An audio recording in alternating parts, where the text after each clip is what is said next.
오늘은 블룸버그 통신이 전한 뉴스 외신 하나 먼저 소개해 드리겠습니다. 일본에서의 경제 상황, 정확하게 말하자면 일본의 구인난, 구직난이 아닙니다. 일자리를 찾은 실업대열 구직난이 아니라 기업에서 사람 구하기가 힘들다 하는 구인난에 관한 얘기입니다. 블룸버그는 이렇게 전하고 있습니다. 일본에서 구인난이 심해졌다. 제목으로는 한 사람 청년 고용하려고 7개 중소기업이 경쟁하는 상황이다라고까지 그건 좀 더 특별한 상황이라고 봐야 될지 모르겠습니다만 그런 케이스를 전했습니다. 일본의 경제가 좋아졌죠. 아베의 친기업 또는 화살 3개를 소화된 감세, 그다음에 저금리와 양적 완화, 규제 완화 이런 걸로 한 아베식 경제 살리기가 확실히 효과를 내는 것 같습니다. 기업이 일자리를 만들어낸다. 그리고 일자리는 나누기가 아니라 만들기여야 한다. 이런 평범한 가치들이 실현된 결과가 아닌가 싶습니다. 일본이 거의 완전 고용에 접근해 가고 있다. 그래서 고용 상태가 좋다는 얘기는 사실은 이 블룸버그 뉴스가 처음 들어온 건 아니고 최근에 계속 들어온 일련의 뉴스의 흐름입니다. 제가 여러 개 보면 우리 환경특파원이 전하는 상황도 그렇고 외신들 보면 일본의 고용 상황은 굉장히 좋습니다. 물론 제가 주변에 들어보면 간혹 일본의 고용 상황이 실제와 다르다가 반론을 제기하는 경우도 저한테 얘기해 주는 경우도 있습니다만 저는 거기에 그다지 설득력이랄까 수긍이 잘 안 되더라고요. 어쨌든 숫자로 드러나는 것은 일본은 명확하게 실업률 문제가 풀리고 있다. 그래서 일본이 옛날에 그러니까 1990년대 초반 한창 거품 경제 논란하고 그다음에 어려움이 지금 10년 잃어버린 10년 20년 이상 20년 그랬다가 다시 지금 확실히 좋아지고 있다 그런 겁니다.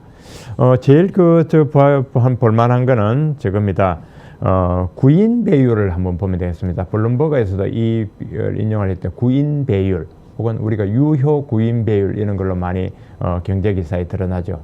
구인 배율은 한마디로 말해서 일하려고 하는 구직자 비율 대비 일자리 숫자입니다. 그러니까 일자리 숫자를 나온 일자리 실제로 만들어낸 일자리를 일을 하려고 하는 그러니까 구직자 일자리를 구직자로 나눈 건데요. 이 비율이 일본의 현재 평균 1.4를 넘었다고 합니다. 1.43이라고 나오더라고요.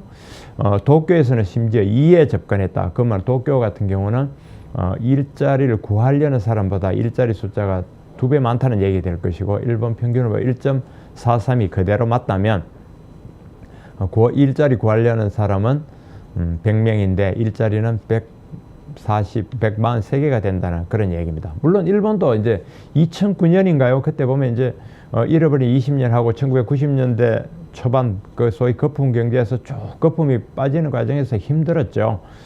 그래서 한 20년 정도 지난 2009년 글로벌 금융위기 지나고 1, 2년 뒤에 어려울 때는 이 구인 배율, 유효 구인 배율이 0.4로까지 떨어졌더라고요. 0.4라는 것은 결국 잡을 구하려는 사람은 100명인데 일자리는 40개뿐이다. 40% 불과하다. 그런 얘기가 되겠죠. 그런데 일본이 어쨌든 지금 굉장히 좋아졌고요. 사실 작년인가에 보면 기사를 우리가 돌이켜보면 일본의 기업들이 한국의 젊은이들을 채용하려고 한국의 대학에서 잡페어를 하고 젊은 인력 스카우트전도 했습니다. 그런데 요즘도 저희가 논술실에서 대학 나가는 사람들 이야기를 들어보면 한국 대학의 게시판에 일본 기업들이 직원 구한다 하는 그런 내용이 많이 붙어 있다 할 정도니까 한국에서 일본 기업에 취업하는 것 자체가 사실은 그다지 아주 어렵지도 않다. 물론 기본적인 일본어는 해야겠죠. 그러나 영어에서 어느 정도 성과를 내고 이러면은 일본에 가서 취업을 할 수도 있다. 그러니까 일본 내에서 구인난, 기업으로서는 오히려 사람 구인난, 구직난이 아니라 구인난이 되고 하니까 대략 한국에까지 와서 고급 인력을 데려가려고 한다. 지금 그런 상황인 것 같습니다. 물론 이제 일본 기업의 초봉은 그렇게 세지가 않죠. 그건 또 다른 문제입니다만 일본보다 우리나라 기업들이 뭐 예를 들어 현대차는 말할 것 없고 일부 은행을 비롯한 금융회사들 보면 일본보다 절대 금액이 우리가 더 비싸고 하니까 우리는 기업 채용하기가 뭐 여러 가지 구조가 좀 그렇습니다. 강력한 노조가 버티고 있다 보니까 임금비가 좀 과도하고요. 과도하고 일본 같은 경우는 초임이 적으니까 좀 많이 채용할 수도 있다. 아마 그런 특성도 있습니다만 어쨌든 본질은 그게 아니고 일본은 경제가 기업이 살아나면서 좀 풀리면서 구직난이 아니라 구인난에 들어갔다는 그런 얘기고 우리는 아직도 실업률이 청년 백수가 무지 많아서 뭐 공식 통계로도 청년 실업이 10몇 %, 청년 실업이 굉장히 많죠. 우리가 청년 실업이 지난 2월에 보면 12.3% 그렇게 됐습니다. 12.3%. 그러나 이제 그 공식적인 청년 실업이 12.3%, 그러니까 한 10명 중에 1명 조금 넘는 꼴이면 실제로 체감 실업률은 그보다 배 이상 되죠. 24% 넘는다는 통계도 있고요. 24%면 4명 중에 1명 그렇습니다. 그 실업이 통계로 봐도 그렇고요. 청년 실업 숫자가 뭐 얼마 비율로 보면은 100만 명을 넘었느니 뭐 그런 정도잖아요. 일본의 지난해 청년 실업은 지난해 기준으로 우리가 공식 통계로 아까 12.3 나올 때 일본은 5.2% 정도 나왔습니다. 5.2면은 어차피 실업률이 뭐 이상사회에 0%는 없으니까 완전 고용에 접근해 가고 있다 그런 얘기입니다. 어쨌든 한때 잃어버린 10년, 잃어버린 20년 하던 일본이 맞나 할 정도로 지금 그렇고요. 일본 기업들도 성과를 많이 낸다는 게 나왔는데 어쨌든 뭐 다른 이게 다 같이 굴러가는 거죠. 기업들이 성과를 낸다는 거나 기업이 구인난을 겪는 거나 다 똑같은 뿌리에서 한 줄기입니다. 경제가 어디만 특별히 좋고 어디 나쁘다기보다는 다만 어느 포인트에 어느 측면을 우리가 보는 거냐 하는 건데 하여튼 구인난, 구직난을 보면은 적어도 그렇다. 그런 얘기입니다. 구인 배율로 드러났다는 게 블룸버그 그 뉴스에 나왔던 거고요. 도쿄 같은 경우는 아까 말한 대로 1인당 일자리가 2개 정도 청년에서 구직자들이 골라갈 상황이라고 블룸버그는 계속 전해줍니다. 어쨌든 왜 이럴까요? 왜? 그러니까 한국에는 일자리 절벽이고 일본에서는 구직자들이 아주 그 골라갈 정도로 그리고 기업이 인력 부족을 외칠 정도로 됐다. 왜 이렇습니까? 뭐 일본 같은 경우는 더 우리보다 고령화가 많이 진행됐다. 그래서 생산 가능한 인구가 많이 더 줄어들었다. 뭐 그것도 일본의 한 이유가 되겠죠. 인구가 줄어들다 보니까 기업의 볼륨은 유지하다 보니까 유리한 상황이 됐다. 뭐 그런데 그게 전부만은 물론 아닐 거고요. 또 일본 기업들이 잃어버린 20년을 겪어도 물론 뭐 도시화 같은 지금 상황이 벌어지기도 있지만 대체로 그 어렵다는 일본이 거품 빠진 20년도 꽤 잘 버티고 있다. 이런 측면도 또 하나 있을 것 같고요. 또 아베의 그 친기업 브랜드들이 한 정책, 그 다음에 그 일자리 만들기 정책이 상당히 효과를 내고 있다. 뭐 일관되게 양적 완화에 대한 이런 부작용도 있지만 그 정부 정치 일관되게 추진한 것이 효과 내겠다. 또 이런 측면도 있고, 그러니까 아주 복합적인 겁니다. 뭐 하나만이라고 보기는 어려운 겁니다. 그렇습니다. 다만 일본의 그 아까 말한 뭐 고령화 뭐 여러 가지 이야기 됐습니다만 우리 내부의 반성적으로 보면 어떨까요? 우리가 지금 과연 기업 프렌들리하게 기업이 맘 놓고 투자해 일자리 생기는 건데 맘 놓고 일자리를 만들 수 있도록 일자리가 나오게끔 하는 그런 투자가 이루어지고 있느냐, 그 다음 투자할 분위기가 되느냐, 기업이 한껏 움츠러들어서 눈치만 보고 어떤 권력이 들어서느냐, 이런 눈치만 보는 상황이다 보니까 더 어려워졌다, 이런 측면이 있는 겁니다. 결국 일자리는 아까 말한 대로 뭐 기업, 아베 정부의 그러한 노력, 그 다음 고령화 사회에서 전체적으로 인력의 축소, 그 다음에 뭐 일본 기업들의 뭐 온갖 얘기 다 있지만 결국은 일자리는 기업이 만드는 것이다, 그런 얘기입니다. 그런 새삼 기본 원칙을 우리가 못 봤기 때문에 그렇습니다. 일본은 뭐 우리 유럽에서 스페인, 이탈리아 경우도 봤지만 노동시장 개혁 이런 것도 고용을 유연화, 고용시장 유연화 이런 걸 했고, 우리는 반면에 노동시장, 노동개혁은 지금 말도 못 꺼자마자 박근혜 정부에서 완전히 손대다가 완전히 두 손 들어버린 게 이 노동개혁이었고요. 고용시장의 유연성 강화 그런 거였습니다. 그러니까 한 발짝도 못했고, 지금도 대선 주자라 있지만 노동개혁하겠다, 노동개혁 관행 개선하겠다는 사람은 저는 하나도 못 들어봤습니다. 어떤 사람이 그런 얘기했는지 뭐 없다고 봐야죠. 기껏 반대로 기업 때리기나 열심히 하고 기업, 대기업 해체다 이런 얘기입니다.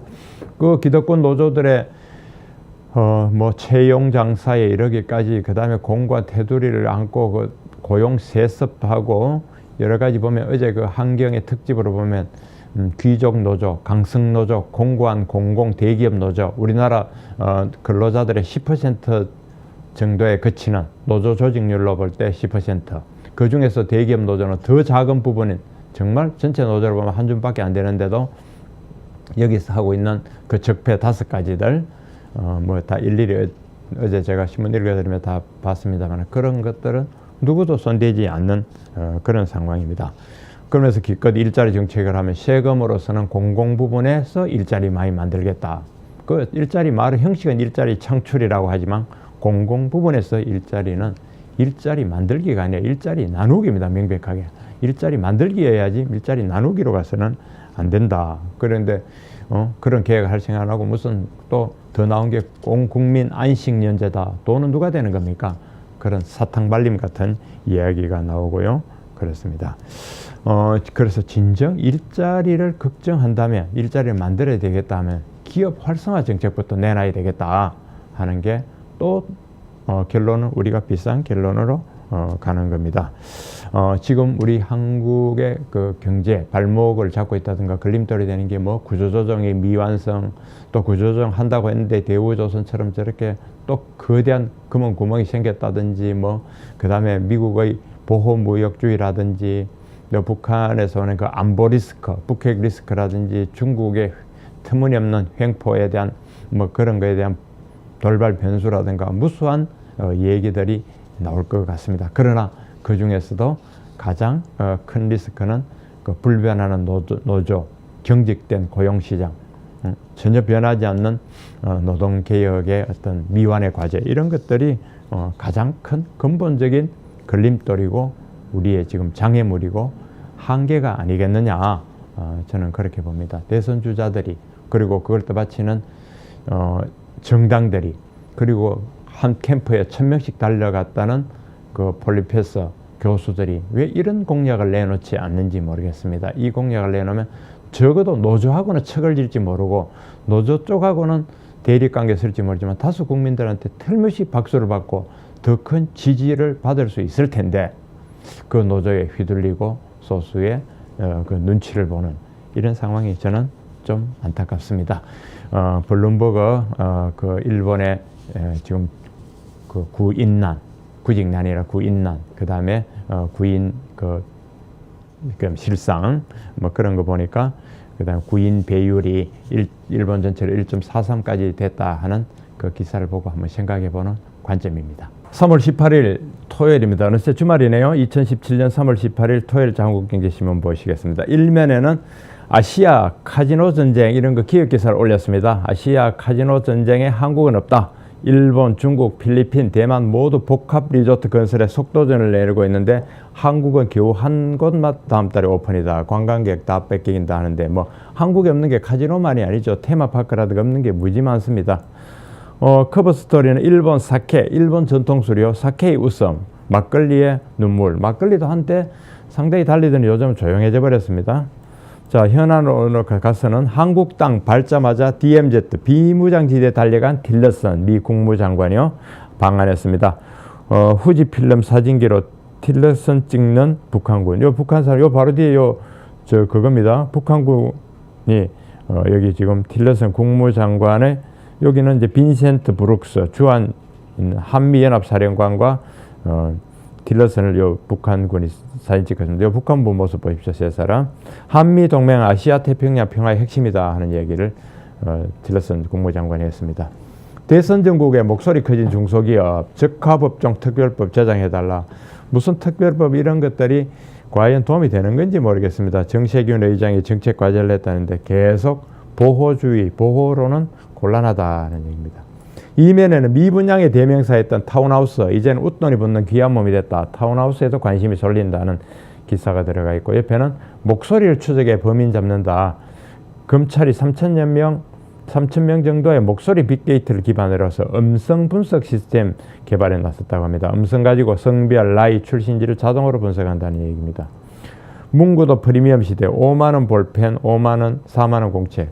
뭐 몽블랑이나 워터맨 같은 경우 보면은 몇십만원, 몇백만원짜리 볼펜도 있는데요. 뭐.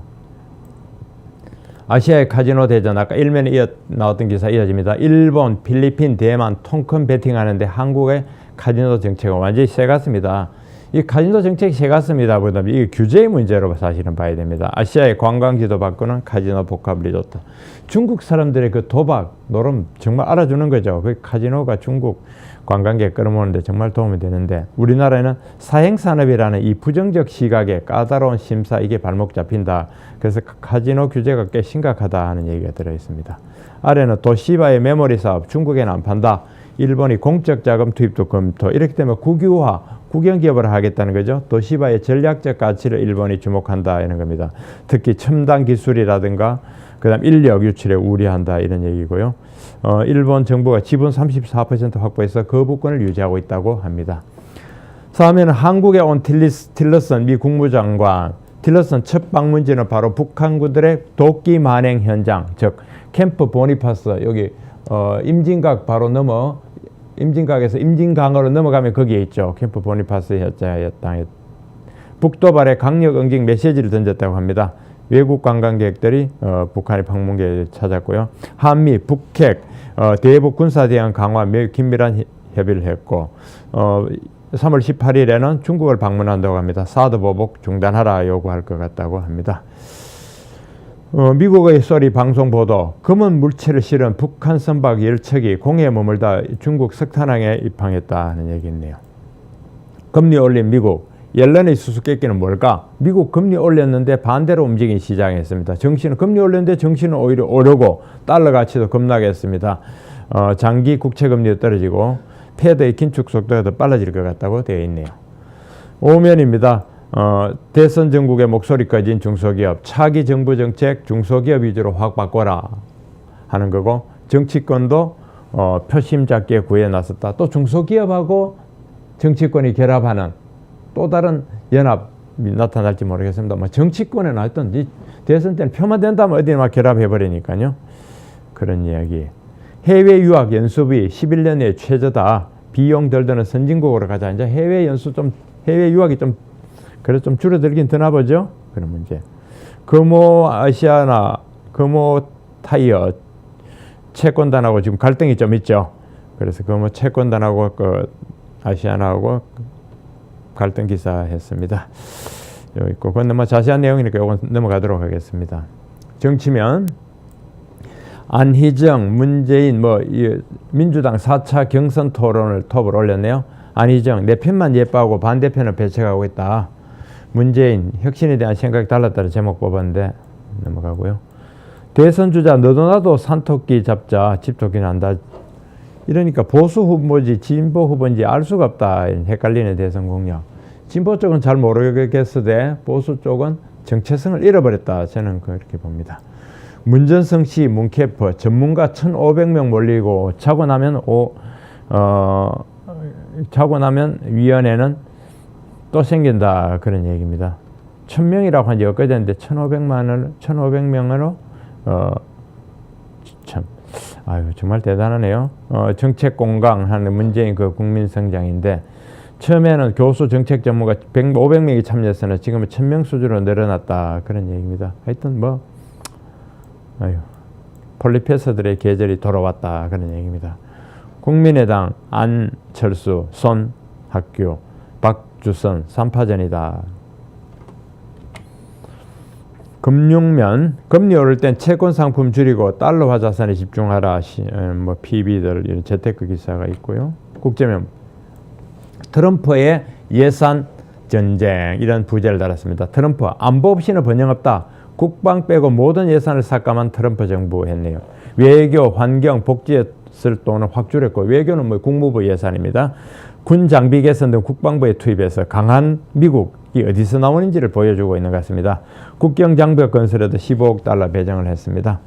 민주당은 교육 예산 110억 달러 삭감한 건 미국의 미래에 대한 모욕이다 하고 비판하고 있고, 공화당도 불만이라서 통과는 불투명하나 어쨌든 트럼프 정부의 아이덴티티만은 확실하게 보여준다. 국방비 빼고는 다 뺀다. 뭐 그런 얘기입니다. 일본 직원 1명 뽑으려고 7개 회사가 싸우는 일본. 아까 제가 앞서 시작할 때 바로 칼럼으로 이야기했던 그 내용입니다. 중국 최대 보석업체 호주 에너지 기업이 인수했다는 기사도 있고, 이 트럼프 사진 나오네. 트럼프가 성 패트릭 데이 화분 선물 받았다. 성 패트릭 데이는 아일랜드가 가장 신성한 날이라고 여기는 명절이죠. 요 녹색이 바로 아일랜드의 수호신 패트릭의 수호 색깔이기도 합니다. 중국 거부의 10억 달러 미스테리, 10억 예금했다는 사람이 있는데 받을 때는 없다, 그런 얘기도 있고요. 여기는 무역 갈등 봉합 나서 미 재무장관, 미국 트럼프는 강한 미국 우선주의로 막 나오고 있지만은 미국 재무장관은 오히려 갈등 봉합에 나섰다 하는 얘기, 이런 얘기로 들어가 있습니다.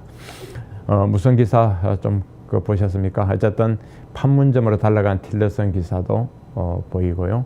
어쨌든 예산, 미국 강한 미국을 군사주의로 실현한다. 예산 전쟁에 들어간 트럼프, 그 외신도 보이고 그렇습니다.